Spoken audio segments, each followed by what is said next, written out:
ആദ്യമായിട്ട് എൻ്റെ വീഡിയോ കാണുന്ന കൂട്ടുകാരാരെങ്കിലും ഉണ്ടെങ്കിൽ ഒന്ന് സബ്സ്ക്രൈബ് ചെയ്യണേ പ്ലീസ്. അപ്പോൾ എല്ലാവർക്കും ദീപാവലി ആശംസകൾ. ഹായ് ഗൈസ്, നമസ്കാരം. Welcome to my channel. കുറേ ദിവസമായി ഞാൻ യൂട്യൂബിൽ വീഡിയോസൊക്കെ ഇട്ടിട്ട് പിന്നെ എൻ്റെ കുറേ ഫ്രണ്ട്സ് യൂട്യൂബിലുള്ള എൻ്റെ കുറേ ഫ്രണ്ട്സ് എന്നെ അന്വേഷിച്ചു, എന്താ ഇനി യൂട്യൂബിൽ വീഡിയോ ഒന്നും ഇടുന്നില്ലേ, യൂട്യൂബ് വേണ്ടേ. ആദ്യം എന്നോട് ചോദിച്ചത് ഹേമലത അടുക്കളയിലെ ഹേമലത ചേച്ചിയാണ് ചോദിച്ചത്. താങ്ക് യു ചേച്ചി എന്നെ അന്വേഷിച്ചതിന്. അപ്പോൾ ഞാൻ പനി കുറവുണ്ട്, എന്നാലും ആ ശബ്ദമൊന്നും തിരിച്ചു കിട്ടിയിട്ടില്ല. നല്ല പനിയായിരുന്നു. അപ്പോൾ എല്ലാവർക്കും സുഖമാണോ? പനിയൊക്കെ വരാതെ സൂക്ഷിക്കുക. ഭയങ്കര ബോറൻ പനിയാണ് വരുന്നത്. അപ്പോൾ എല്ലാവരും കെയർ ചെയ്തിരിക്കാം. അപ്പം ദീപാവലിയാണ്. ഞാൻ എല്ലാ ദീപാവലിക്കും ഉണ്ടാക്കുന്ന ഒരു സ്വീറ്റാണിത്. എൻ്റെ നാട്ടിലായിരുന്ന സമയത്ത് എനിക്ക് ഇതിൻ്റെ ഇല ലഭ്യതയ്ക്കൊരു പ്രശ്നം ഉണ്ടായിരുന്നില്ല. പക്ഷെ പാലക്കാട് വന്നതിന് ശേഷം ഞാൻ ഈ ഇലയ്ക്ക് ഒരുപാട് ഓടേണ്ടി വന്നു. അതായത് ദീപാവലിക്കൊന്നും എനിക്ക് കിട്ടില്ല. ഞാൻ ദീപാവലി ആകുമ്പോൾ പായസം വയ്ക്കും. ഈ ഇലയ്ക്ക് എനിക്ക് എപ്പോഴാണ് കിട്ടുന്നതെന്ന് വെച്ചാൽ അപ്പം ഞാൻ ഈ എന്താണ് പറയുക, കുമ്പിളപ്പം, തെരളിയപ്പം, വയണയപ്പം, അങ്ങനെ ഒരുപാട് പേര് ഞങ്ങളുടെ നാട്ടിൽ ഇതിന് പറയുന്നത് വയണയിലെന്നാണ്. അപ്പോൾ എന്തായാലും പനിയൊക്കെ മാറിയിട്ട് വരികയല്ലേ, ദീപാവലിയാണ്. അപ്പം ഒരു സ്വീറ്റ് ഉണ്ടാക്കാൻ വിചാരിച്ചു. എനിക്ക് ഈ ഇല കിട്ടിയത് എൻ്റെ യങ് ഫ്രണ്ട് ചിത്തുവിൻ്റെ ഹസ്ബൻഡ് വലിച്ചുകൊണ്ട് തന്നതാണ്. അയ്യോ പാവത്തിന് ഒരുപാട് കഷ്ടപ്പെട്ടിട്ടാണ് എനിക്ക് ഈ ഇല വാങ്ങിക്കൊണ്ട് തന്നത്. അപ്പം താങ്ക്സ് അൻപ്. എൻ്റെ വീട്ടിൽ ഈ ഇല ഇഷ്ടം പോലെ ഉണ്ടായിരുന്നു. എൻ്റെ മക്കളാണെങ്കിൽ ഈ ഇല പറിച്ച് ബാഗിലിട്ടിട്ട് കുട്ടിക്കാലത്ത് പൈസയാണെന്ന് പറഞ്ഞ് കളിക്കുമായിരുന്നു. ഇങ്ങനെ എണ്ണി എളുപ്പമാണല്ലോ, ഇങ്ങനെ ബാഗിൽ നിന്ന് എടുത്തിട്ട് ഇങ്ങനെ നോട്ട് എണ്ണുന്ന പോലെ ഇങ്ങനെ എണ്ണി കാണിച്ചിട്ട് അവർ പൈസ കിട്ടിയെന്നും പറഞ്ഞു. അത്രയും ഉണ്ട്. പക്ഷെ എനിക്ക് പാലക്കാട് ഇത് കിട്ടാനേ ഇല്ല. അപ്പം നമുക്ക് വീഡിയോയിലോട്ട് പോകാം. എല്ലാവർക്കും ഉണ്ടാക്കാൻ അറിയാം, എന്നാലും ഞാനും എൻ്റെ സ്റ്റൈലൊന്ന് കാണിക്കുന്നു എന്ന് മാത്രം. അപ്പോൾ ഓക്കെ. അതിനായിട്ട് ഞാൻ ഒരു 5 അച്ച് ശർക്കര, ഇതുപോലുള്ള 5 അച്ച് ശർക്കര ചിലതൊക്കെ ചെറുതാണ്, ഇട്ട് ഒരു 1/4 ഗ്ലാസ് വെള്ളം ഒഴിച്ചുള്ളൂ. ഒരുപാട് വെള്ളം ഒഴിച്ചാൽ നമ്മൾ പഴമൊക്കെ ചേർക്കുന്നതല്ലേ, അപ്പോൾ കുഴഞ്ഞു ഒരുപാട് വെള്ളമായാൽ പിന്നെ മധുരവും കുറയും. അതുകൊണ്ട് ഒരു 1/4 ഗ്ലാസ് വെള്ളത്തിൽ നമ്മൾ ശർക്കര ഉരുക്കിയെടുക്കാവൂ.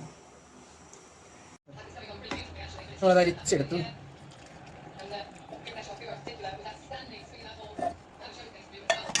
കുറച്ചുള്ളൂ.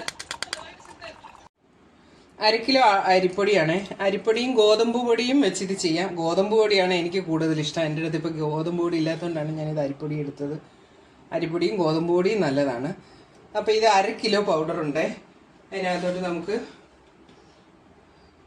കുറച്ച് ഉപ്പ് ചേർക്കാം. മധുരമാണല്ലോ, ഒരു ലെവൽ ചെയ്യാൻ വേണ്ടിയിട്ട് അത് ചേർക്കാം. 1/2 മുറി നാളികേരം ചിരകിയതാണേ ഇത്. അതിനെയാണോ ചിരകിയത്? ഇവിടെ ഞാനാണല്ലോ തിരുങ്കല് കയറി. 3 പഴം അരിഞ്ഞ് ചേർക്കാം. പഴം ഇങ്ങനെ ചെറുതായിട്ട് അരിഞ്ഞിട്ട് നല്ലതുപോലെ ഇളക്കി ചേർക്കണം. അതുകൊണ്ടാണ് ഞാൻ നേരത്തെ പറഞ്ഞത്, ഈ ശർക്കര ഇത് ചെയ്യുമ്പോൾ നമ്മൾ കുറച്ച്, അപ്പം ഞാൻ ഈ പഴവും നാളികേരവും ചേർത്തിട്ടൊന്ന് ഇളക്കട്ടെ. ഇളക്കുന്നത് കാണിച്ചാൽ നിങ്ങൾക്ക് ചിലപ്പോൾ. ഫ്ലേവറിന് വേണ്ടിയിട്ട് ഇച്ചിരി ഏലക്കയും പഞ്ചസാരയും കൂടെ പൊടിച്ചതാണേ ചേർത്തത്. അത് നമ്മുടെ മണത്തിൻ്റെ ആ ഒരു ഇതുപോലെ വെച്ച് ചെയ്യുക. ഞാൻ ഒരു പഴവും കൂടെ ചേർത്ത് കേട്ടോ. 4 പഴമാണേ. ഇനി നമ്മൾ നേരത്തെ റെഡിയാക്കി വെച്ച അതാ ഇത് നോക്ക്, നല്ല മണമൊക്കെ വരുന്നുണ്ട്. ഏലക്കയും പഴവും അരിയാണ്, അരിപ്പൊടിയാണ് ഇത്. ഓക്കെ, നമുക്ക് കുറേച്ച് ഒഴിച്ച് ഇളക്കിയെടുക്കാം. കാരണം വെള്ളം കൂടിപ്പോയാലേ ഇത് വേകാനും സമയമെടുക്കും, ടേസ്റ്റ് ഉണ്ടാവില്ല, ഒരുമാതിരി കട്ടിയായിട്ടിരിക്കും.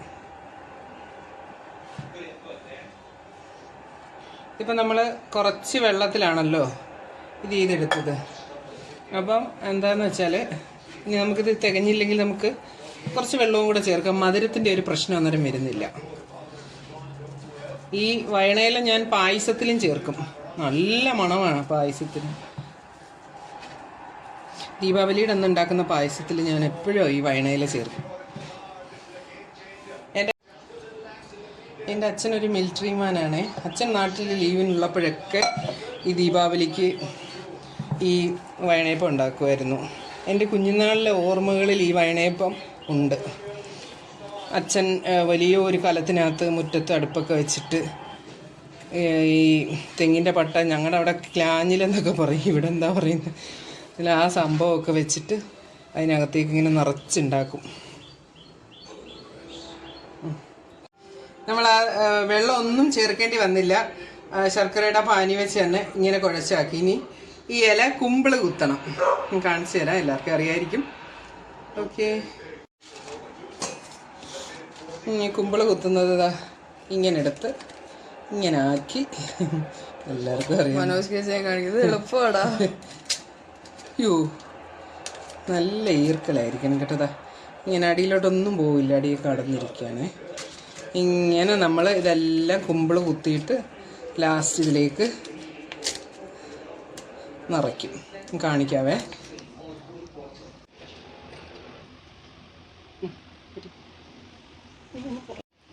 നമ്മൾ കുമ്പിള് അപ്പം ഉണ്ടാക്കാൻ വേണ്ടിയിട്ട് എല്ലാം കുമ്പിള് കുത്തി വെച്ചിട്ടുണ്ട്. ഇനി ഇതിലേക്ക് നമ്മൾ ആ മാവ് നിറയ്ക്കണം. ഓക്കെ, ഇത്രയും കുമ്പിളപ്പമാണ്, അല്ല കുമ്പിള കുത്തിയതാണ് ഉള്ളത്. മാവ് അതിനെ പിച്ച് തിന്നാൻ തുടങ്ങി. നമ്മൾ ഇനി ഇതുപോലെ ഇങ്ങനെ ഒരു കഷ്ണം എടുക്കുക, ഒരു കുമ്പിളെടുക്കുക, അതിലേക്ക് ഇങ്ങനെ അമർത്തി വയ്ക്കുക. പുറത്തേക്കൊന്നും പോവില്ല കേട്ടോ, അങ്ങനെ പേടിക്കൊന്നും വേണ്ട. എന്നിട്ട് നമ്മളൊരു എന്താണ് ഇതിൻ്റെ പേര്, സ്റ്റീമർ വീണ്. അങ്ങനെ ഇനി നമ്മൾ ഇതെല്ലാം ഇങ്ങനെ ആക്കിയെടുക്കണം.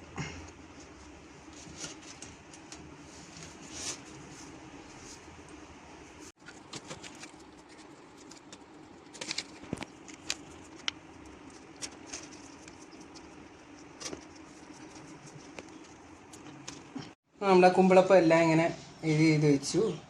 അടിയിലത്തെ തട്ടിൽ 7 എണ്ണം, മുകളിൽ 9 എണ്ണം ഉണ്ട്. അപ്പം മൊത്തം എത്രയായി? 9, 7, 16. ആണോ? ഉള്ളയാണോ? ആ, അപ്പോൾ 1/2 കിലോ അരി വെച്ചിട്ട് അതിനെ ഒരു 2-3 എണ്ണത്തിൻ്റെ മാവ് കഴിച്ചിട്ടുണ്ട്. അതിൻ്റെ ബാക്കി ഇത്രയുണ്ട്. നമുക്കിനി ഇത് പുഴുങ്ങിയെടുക്കാം.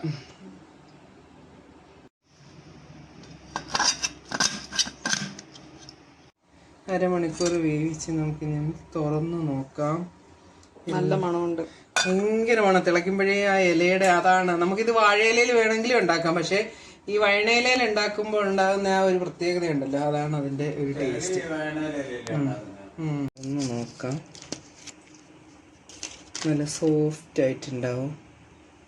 എന്താ, പഴമൊക്കെ ചേർക്കുന്നതുകൊണ്ട് നല്ല സോഫ്റ്റ് ആയിരിക്കും. അപ്പോൾ ട്രൈ ചെയ്ത് നോക്കിയിട്ട് അഭിപ്രായം പറയുക. എല്ലാവരും ആദ്യമായിട്ട് എൻ്റെ വീഡിയോ കാണുന്ന കൂട്ടുകാരാരെങ്കിലും ഉണ്ടെങ്കിൽ ഒന്ന് സബ്സ്ക്രൈബ് ചെയ്യണേ പ്ലീസ്. അപ്പോൾ എല്ലാവർക്കും ദീപാവലി ആശംസകൾ. ബൈ.